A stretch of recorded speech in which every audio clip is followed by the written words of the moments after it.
Fala, meus amigos corintianos, estamos aqui trazendo mais um vídeo no canal deste sábado, trazendo esse pós-jogo aí do Timão, que venceu a equipe do Mirassol pelo placar de 3-0. Resultado importantíssimo para o Timão, que agora está na 10ª colocação do Campeonato Brasileiro, com 33 pontos. Ainda dá para quem sabe almejar uma vaga na Libertadores ainda no Brasileirão, hein? Enfim, uma excelente vitória, ótimo resultado, precisava vencer essa partida em casa. Enfim, estou trazendo esse pós-jogo, se inscreva no canal, deixa seu like, se quiser deixar a opinião de vocês aí nos comentários e vamos aí com o vídeo. Tem uma questão, algumas questões, o futebol, ele é importante você se impor, tentar impor a sua forma de jogar, impor o seu modelo de jogo, dominar, controlar, isso tem várias questões que influem no jogo. Agora, quase todas as partidas de futebol costumam ser definidas por eficiência nas áreas. Yuri Alberto falando. Já viu o teu gol? Claro que não, né? Acabou de acabar o jogo, né? Não, vou ver agora, vamos ver. Quer dar uma olhada? Acreditei que ele ia tocar pra trás, eu poderia ter continuado seguido a linha da bola ali, que ele cruzasse numa cruzamento de canaleta ali, mas eu acreditei que ele ia cruzar essa bola pra trás e graças a Deus pude fazer esse gol aí. E mais um grande jogo, pra honra e glória de Deus.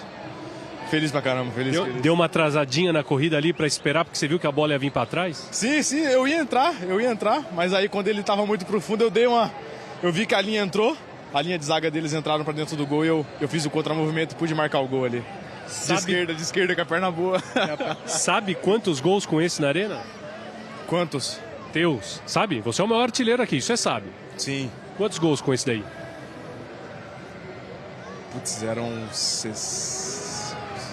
Não, no Corinthians são 70, isso. 71, eu acho. Calma, 47 gols com E na Arena 47, maneiro. Podia ter sido 48 hoje ali, mas o que aconteceu no pênalti? Porque a Arena gritava pelo seu nome, né? Sim. Você até olha pro Lucas. A confiança, a força que eles me deram aí, mas...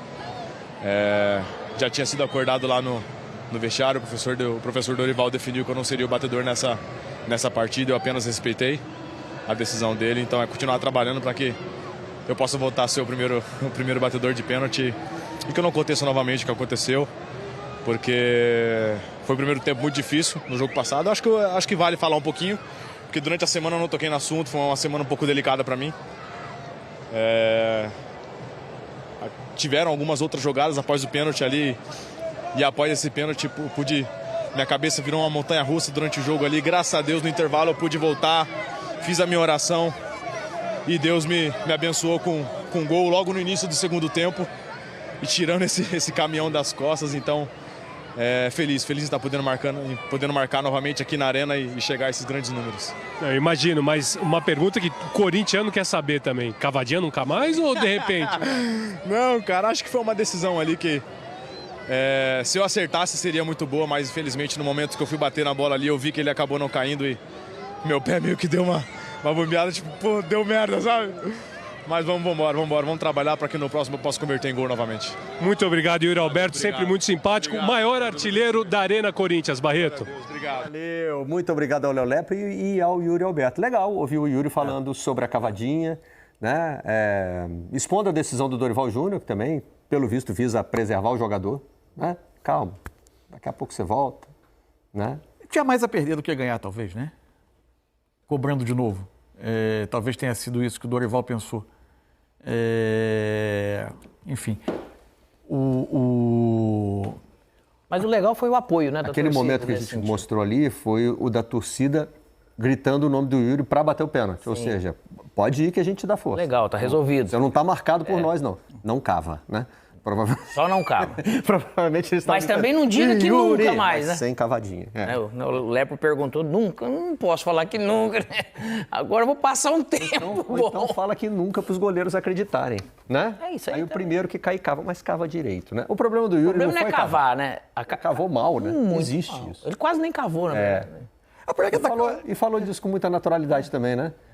Virei o pé errado, né? Deu errado, gente. Deu merda, ele falou, né? Foi o que ele disse. Ué. Da cavadinha que você fica muito exposto quando não dá certo, né? A sensação final já vem pesado, né? Vem o julgamento pesado porque fica uma impressão de que faltou um pouco de seriedade. E quando o cara bate o tiro de meta lá na arquibancada, exatamente. não faltou isso, seriedade. Exatamente. Então, assim... Faltou categoria, mas aí tudo bem. você fica mais exposto do que quando perde de uma forma convencional, assim. Agora, também não dá para achar legal a cavadinha quando entra e achar errado quando não entra, né? Eu de fato tenho uma certa dificuldade de encontrar na balança de benefícios e riscos, eu tenho mais dificuldade de encontrar os benefícios do que a quantidade. Acho que as coisas não se equilibram na balança. Pensando tecnicamente no que você tem, no que você arrisca, você fica muito na mão da decisão do goleiro, né? Agora, acho que a decisão do Dorival hoje também tinha dois lados, né? Talvez o Yuri tivesse mais a perder do que a ganhar, se expondo de novo a uma cobrança. Por outro lado, se ele vai e faz, ele enterra o assunto de vez e a página é virada. Pelo menos. Acho que é o batedor, cara. Ele vai errar, errou, é ele que vai bater de novo, naturalmente. Aconteceu com o Alan Patrick, bateu 2. Pô, mas por que o Alan Patrick não deu a bola pro outro? Tá bom, se o outro vai lá e erra, fala, pô, ele pipocou. Por que ele passou pro outro? É complicado essa decisão, mas o batedor que é batedor, ele tem que ir enfrentar. Boa noite, Alex. Boa noite, meu querido. Começa quente agora o troca de passe, é a primeira vez que eu faço nesse formato. Gostei, tenho que me adaptar também, né? Para já chamar a cabine, por exemplo, que está pronta para participar. Eles estão prontos lá? O Everaldo já trouxe a informação definitiva, né, durante a partida, né? E está ali com a Aline Calandrini e com o Sérgio Xavier Filho. Estava fazendo as contas aqui, Everaldo. Precisava o Mirassol ter entrado em campo? Sabia que ia perder, acabou perdendo de 3 mesmo. Taylor Swift lançou Showgirl, não precisa nem ter tido o jogo. Você informou na transmissão. Boa noite. Boa noite, Barreto, Mansur, Alex, todo mundo que tá ligado no Troca. Na última vez que a Taylor lançou um álbum antes de hoje, tinha dado ruim. Uma derrota pro Bragantino. Foi a exceção que confirmou a regra, digamos assim, né? Mas a Taylor, o pessoal criou essa história. A Taylor ficou devendo uma visita pra cá na NFL. Juraram que ela vinha e ela não veio. Mas pelo menos hoje essa história, pra quem gosta dessas fanfics, vai continuar existindo aí. Mais um bom resultado, né? Tá valendo, né? Tá valendo. Mais um bom resultado do Corinthians depois de um álbum lançado pela Taylor Swift. Agora, Calan, quem viu o jogo, se você olha os números, você imagina uma coisa. Se você viu o jogo, os 90 minutos, uma outra história. Uma partida que não teve nenhum trabalho de goleiro. Porque as 3 bolas do Corinthians, os 3 chutes do Corinthians que foram na direção do alvo entraram, o Walter não fez defesa, e o Mirassol não conseguiu acertar uma no alvo para obrigar o Hugo Souza a trabalhar. Que coisa, Calan. Boa noite mais uma vez. Né? Boa noite, amigos. Boa noite aos amigos do Troca também. E eu tava pensando aqui, o Yuri participou dos 3, né? Porque ele acabou cavando o pênalti naquele momento, ele fez o segundo gol e ele deu a assistência, né? E olha que ele ainda não tá 100% fisicamente, né? Nitidamente a gente percebe isso, mas um cara que é decisivo. O retorno dele realmente é muito importante. Agora sim, o Mirassol é muito fiel ao seu estilo de jogo praticado, né? É isso que a gente vê, é um jogo muito funcional de aproximações, de mobilidade, de triangulação, muito forte pelo lado de campo, muitos jogadores povoando a área, mesmo que o Hugo não tenha feito nenhuma defesa, né? Eu acho que tem um mérito também da defesa do Corinthians em relação a isso. E um Corinthians que eu falei um pouco na transmissão, eu acho que sem o Garro, sem o Memphis, apesar dele ter retornado hoje, mas não começou como titular, sem o próprio Carrilho, eu acho que perde aquela característica de um time mais central, assim, centralizado, que gosta de ter a posse de bola, que gosta de girar de um lado para outro, e de repente colocar o Yuri na cara do gol. É um Corinthians que preenche mais com o meio-campista, primeiro, por não ter pontas e por não ter essas peças que eu havia falado, mas que acaba mudando um pouco essa forma de jogar, né? Sendo um time que ataca mais a profundidade, um time até então mais reativo. É que dentro dessa casa não é isso que a torcida gosta e espera. Houve um domínio do Mirassol, o Mirassol conseguiu ser muito mais coletivo que o Corinthians, mas a efetividade, o bom momento dessas peças acabaram realmente decidindo a partida. Não é um jogo para 3-0, mas é muito claro que a eficiência foi decisivo, né? Isso é inquestionável, mas para mim de 2 características do momento. O Mirassol tem realmente esse jogo mais fluido, de um Corinthians que acaba reagindo melhor, atacando espaço. Bidu foi importante, Bidu continua sendo uma excelente saída pelo lado esquerdo, acho que o Maicon também participando dos gols, mas foi uma peça também muito importante, falei sobre ele ter crescido durante a partida. Acho que o Guinegão foi um pouco abaixo, o que também pode ser natural por questão física, enfim, mas acima de tudo, é uma vitória muito importante ver para o Corinthians, muito pelo que estava acontecendo na tabela, né? Respira um pouquinho mais. E o Mirassol ficar atento, porque já tem uma derrota contra o Atlético Mineiro, um empate contra o próprio Bragantino e agora a derrota para o Corinthians de 3-0. O Corinthians que vem com uma série de desfalques, né? O mais importante dele, o Rodrigo Garro, que continua fora. E hoje saiu daquela formação que vinha ganhando sequência com 3 zagueiros e o Angileri fazendo do lado esquerdo para liberar mais o Matheus Bidu. Mas o Bidu, inclusive, foi um dos destaques individuais do jogo, né, Serginho? Boa noite mais uma vez. Boa noite aos companheiros do Rio também na mesa. Olha, eu acho que a gente vai ter que separar essa conversa em 2 blocos, né? O primeiro bloco, que a gente tem um monte de corintiano vendo e feliz da vida e com razão. Tem que ficar feliz num jogo que você ganha de 3-0 e que você não tem todas as chances e consegue ser muito eficiente. Isso é futebol, o futebol vive disso, isso é super importante. Então, esse é o primeiro bloco, que a gente não vai brigar contra isso. E o corintiano tem mais que, sabe, abrir uma cerveja essa hora, né? Sem metanol, por favor. Sem metanol, cerveja metanol, com tampinha ou de latinha, né? Não brinque com isso, né? Tranquilo, beleza, faça a festa, tá tudo certo. Agora tem um segundo ponto, um segundo bloco de conversa, que é o seguinte. Como é que foi o Corinthians hoje? O Corinthians foi bem? O Mirassol foi tão mal assim para tomar 3-0? E eu acho que quando o Guanais, técnico do Mirassol, chegar no vestiário, ele não vai dizer para os jogadores como é que vocês perderam de 3-0, etc. Ele vai dar parabéns para os jogadores. Vocês jogaram bem. Vocês jogaram bem, a gente tem que ser mais eficiente, tem que botar a bola dentro da casinha, esse tipo de coisa, mas não a mecânica de jogo. Aliás, muito boa a entrevista do Danielzinho no final, porque ele diz isso, né? Ele fala, tá usando as palavras, né? Eficiência, eficácia, são quase sinônimos, são detalhes semânticos, eu acho que nem são tão importantes, mas ele sabe o que aconteceu. O Mirassol fez o que tinha que fazer hoje aqui, não botou a bola para dentro, ok. E o Corinthians, eu acho que o Corinthians não deveria se iludir com o jogo de hoje. Porque jogar para quase 40 mil pessoas e ser dominado por uma equipe, né, um clube do interior de São Paulo, não é um bom sinal. O Corinthians teria que ser mais dominante, teria que ter mais ações, teria que sofrer menos. O Corinthians acabou sofrendo.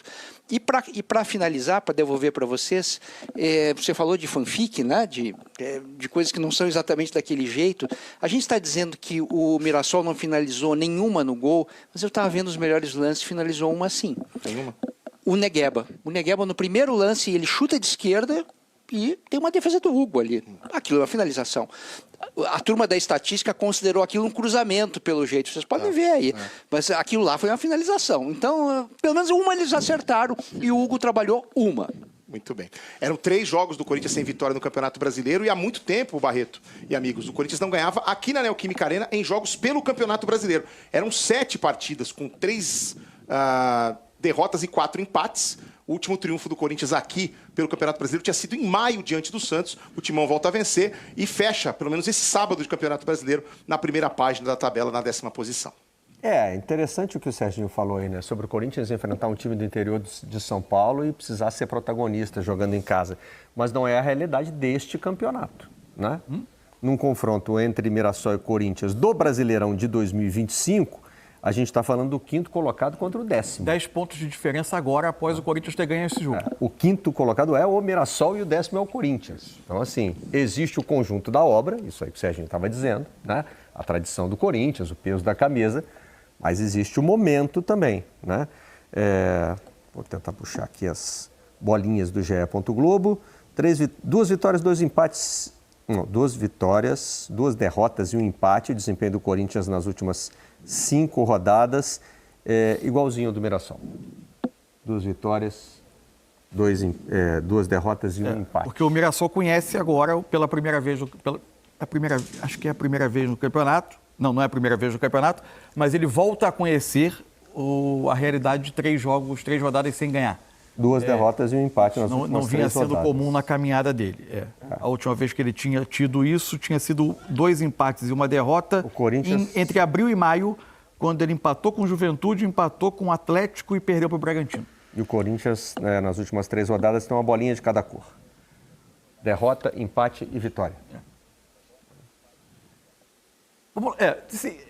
Tem muita coisa para a gente... É rico esse debate, porque assim, não dá agora que o Mirassol teve um resultado como esse, você apontar o dedo e dizer, mas é um time que não é dos grandes investimentos e ele acaba se expondo demais e assumindo uma quantidade de riscos que não vale a pena. Porque foi assim, foi com essa forma de jogar e fiel a essa identidade que ele construiu a campanha que está levando ele a ser a sensação do campeonato. Que ele assume riscos, isso está dentro do DNA de jogo, da identidade de jogo do time. Ele assume riscos. Por outro lado, você pode olhar para o Corinthians de hoje e entender que o Corinthians não entrou em campo para competir por posse de bola com o Mirassol.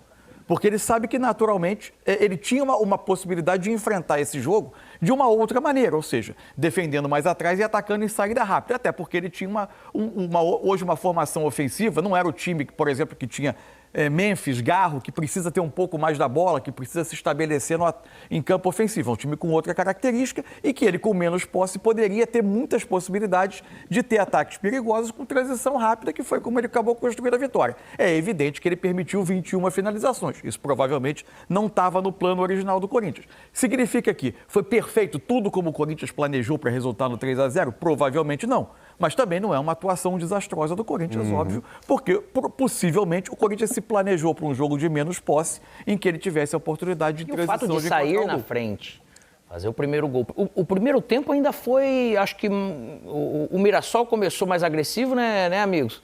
E tendo as primeiras chances, falando, poxa vida, parece que o Mirassol está jogando em casa. E é gostoso ver o jogo do Mirassol por isso. Ele propõe, ele é corajoso, ele vai jogar o jogo para ganhar. É muito agradável de assistir. Isso daí. Depois o Corinthians ele teve um momento muito bom também no primeiro tempo. Aí depois do segundo tempo também acaba vindo, ele faz o 2-0, acaba caindo nessa característica, né, Calan, de jogo que você fala, poxa vida, você se protege também um pouquinho mais e é o tipo do jogo que você vai lá e tá fazendo gol, né, cara? Não é nem que você quer correr risco atrás, lógico que o Corinthians não queria correr esse risco, até porque de todas essas finalizações vão ter menos que foram mais perigosas no caso, né? Tem números legais aqui para devolver para a nossa cabine. Olha, o Mirassol não é quinto colocado do Campeonato Brasileiro com estilo conservador de jogo. O Mirassol vai para dentro. De jeito nenhum. Ele só tem menos gols no campeonato do que o Flamengo. Então, tem 3 gols a mais do que Palmeiras e Cruzeiro, segundo e terceiro colocado. Um detalhe. Tem, aliás, 3 gols a mais, não. 3 gols a mais. E 5 gols a mais do que o Botafogo, quarto colocado. Levando em conta, vamos esquecer que cada dessas plataformas de estatística, cada uma vai ter um critério para estabelecer algumas questões. Mas ele é o segundo time com mais gols marcados em ataque organizado, ou seja, que ele se coloca no campo de ataque. Segundo uma dessas plataformas de scout que faz, sabe quantos gols ele tem em contra-ataque no campeonato? Nenhum? Nenhum.